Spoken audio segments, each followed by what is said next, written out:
It's golf the old-fashioned way. Okay. The time period outfits may be the first thing to catch your eye, but the National Hickory Championship is more about the approach to the game. The players use original 19th century or replica wood shaft clubs. Wow, pretty out of that. It's a challenge and a treat to be able to play with this stuff.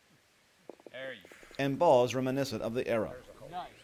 If you can hit the ball 225, 230 yards off the tee with the Titleist, you're probably going to hit about 150 yards off the tee with this ball. They strike from sand tees, carry their own clubs without the benefit of a bag, and follow the rules from the late 1800s. What a shot. What a shot. I'm a lousy golfer, and when you play Hickory, you have lots of excuses for being a bad golfer. We don't have attitudes. Don't go any further, right, you Charlie? We just have elation when the ball goes in the general direction it's supposed to.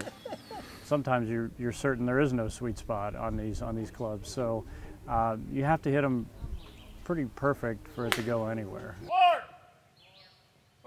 Almost like a hammer hitting a brick or something. You know, in one respect, you know, it's just a different sound altogether.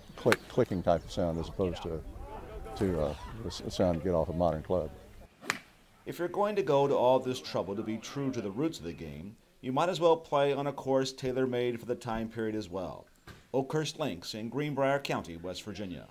The oldest golf course in America on the original piece of ground that was laid out then is currently still the golf course that these gentlemen play today. This course is really the only course in the world that's set up to play 19th century golf and nothing but 19th century golf, because most golf courses, you know, try and stay modern, try and stay, marketable to the public, and this is the antithesis of that. The greens here are the length of the grass is about the same as fairway grass on today's course. But it's the knickers, kilts, and ties that the gentlemen wear, and the long dresses on the ladies that make it not all that difficult to imagine you're getting an accurate slice of life from 1890. We're trying to make it as authentic as possible. Not necessarily you have to wear the styles, but there's no shorts, no knit golf shirts, no visors, no ball caps, that sort of thing.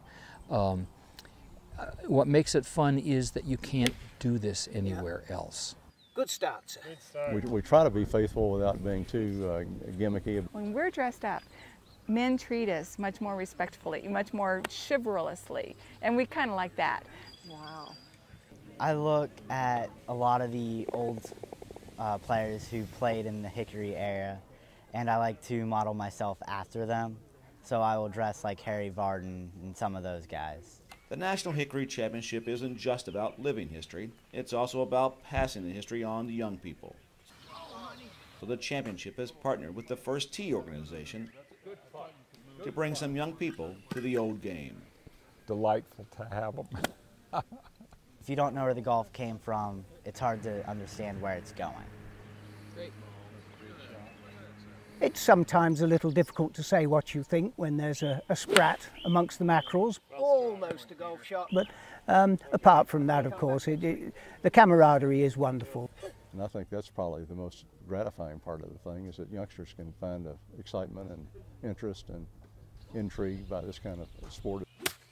In the end, it's still golf and still frustrating, perhaps even more so with unforgiving clubs in less than pristine conditions. I hate this game. But there are no bad lies at the National Hickory Championship. Dwayne, it's always a pleasure. Well played. Only good stories. I'm Dan Hollis. Good to be out with you. Yes, good to be out.